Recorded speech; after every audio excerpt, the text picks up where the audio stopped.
Après des années de tensions politiques, le Sénégal a choisi la rupture. Bassirou Diomaye Faye, un inspecteur des impôts propulsé à la tête de l'État par la vague populaire d'Ousmane Sonko, hérite d'un pays à deux visages, des infrastructures modernes, autoroutes, TER, mais une jeunesse massivement au chômage et une dette abyssale. Leur mandat est un pari, transformer les richesses futures, pétrole et gaz, en richesses présentes et dénouer les contrats jugés léonins. L'ère du plan Sénégal émergent, PSE, est finie. Bienvenue à l'ère du Sénégal souverain, juste et prospère. La priorité n'est plus de construire des ponts pour impressionner l'étranger, mais de garantir que la richesse reste au Sénégal. Nous allons analyser 15 projets qui définissent cette rupture, de la renégociation du gaz à la création d'un rail national. Le cœur de la rupture passe par les ressources qui doivent propulser le Sénégal au rang de producteur d'hydrocarbures.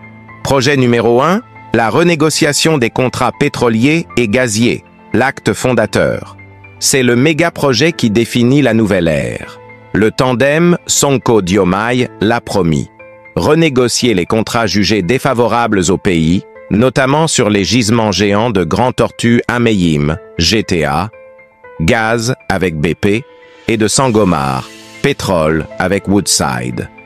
L'objectif n'est pas de nationaliser, mais d'augmenter significativement la part de l'État dans les profits, royalties, participation. On parle d'un gain potentiel de 200 à 300 millions de dollars supplémentaires par an pour le budget national. C'est l'argent du peuple qui va financer les autres projets. Projet numéro 2. La transparence totale sur le secteur extractif. La souveraineté, c'est la fin du secret. Le projet est d'imposer une transparence budgétaire et contractuelle totale sur les revenus pétroliers et gaziers. Le but est de créer une infrastructure de la confiance, où chaque citoyen sait comment est dépensé l'argent du pétrole. Projet numéro 3, le plan d'accélération industrielle du Sénégal, PAIS, la transformation. Le Sénégal ne veut pas être un simple exportateur de matières premières. Le PAIS, 2024 à 2029, est le méga-projet pour transformer localement le gaz en engrais, en électricité et en produits finis. C'est l'industrialisation et donc la création massive d'emplois locaux. Projet numéro 4. Le gel des projets d'infrastructures non prioritaires. C'est la rupture avec la politique du PSE. Des projets coûteux et non essentiels, comme l'autoroute Mbour-Kaolack, qui a été un temps gelée pour réévaluation, sont mis en pause. Le méga-projet est ici budgétaire, rationaliser les dépenses pour dégager des marges de manœuvre financières et réduire la dette. Une économie souveraine est une économie qui se finance et se nourrit par elle-même. Projet numéro 5. Le plan Jubanticum, redressement économique sans le FMI. C'est le document stratégique du gouvernement. Le plan Jubanticum, redressement économique, est un méga-projet d'autonomie financière.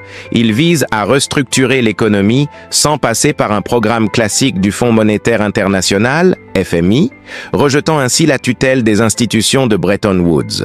Projet numéro 6, l'autosuffisance alimentaire, le Sénégal qui mange sénégalais.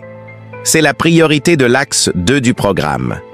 L'objectif est de mettre fin à l'importation de riz, d'oignons et de pommes de terre. Le méga-projet passe par la sécurisation des terres agricoles, la construction d'infrastructures d'irrigation et le soutien massif aux coopératives agricoles pour une production locale subventionnée et priorisée. Projet numéro 7, la réforme monétaire, l'option stratégique. Le tandem a toujours été critique envers le franc CFA. Le méga-projet est de travailler activement à une réforme monétaire régionale et nationale.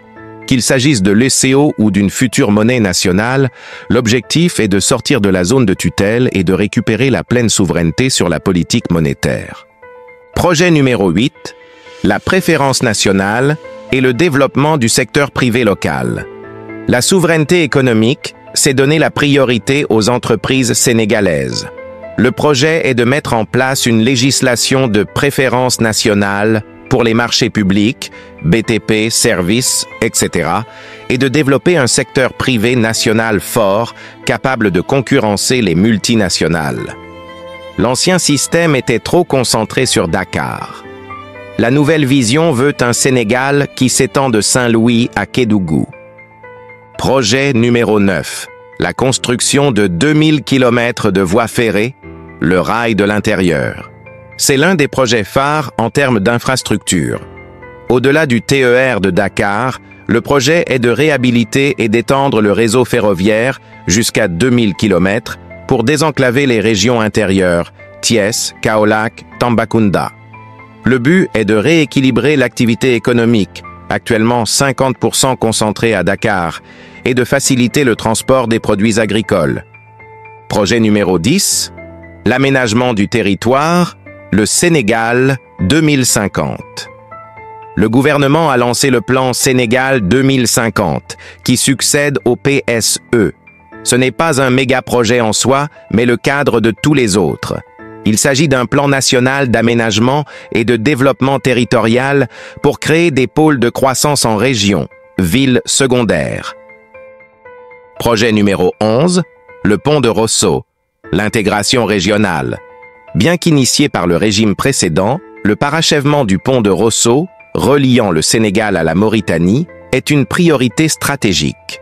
Il consolide l'axe nord et le partenariat stratégique autour du gaz, GTA, essentiel à l'intégration sous-régionale et à la diversification des partenaires.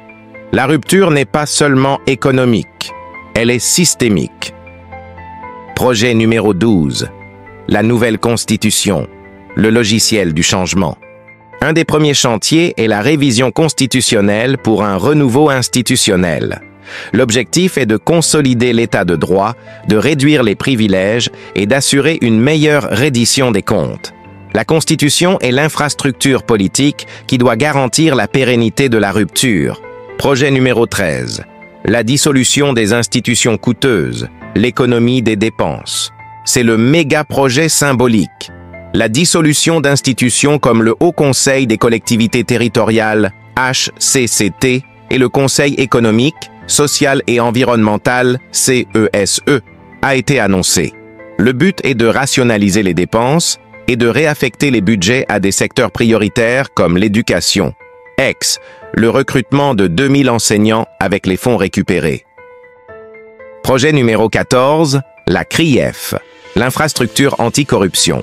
Bien que la CRIEF, Cour de répression de l'enrichissement illicite, existe, le projet est de la revitaliser et d'en faire l'arme principale pour la reddition des comptes.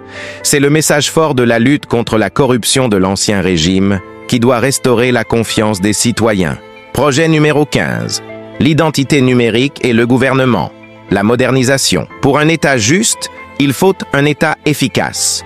Un projet est lancé pour l'implémentation de l'identité numérique et le développement des services de le gouvernement. C'est l'infrastructure technologique pour moderniser l'administration publique et lutter contre la bureaucratie.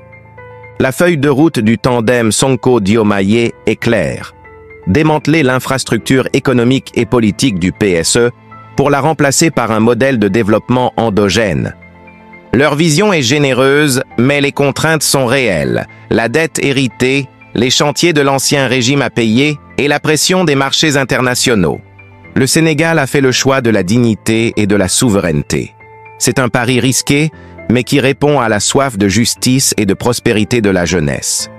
Le Sénégal peut-il devenir le modèle panafricaniste du XXIe siècle?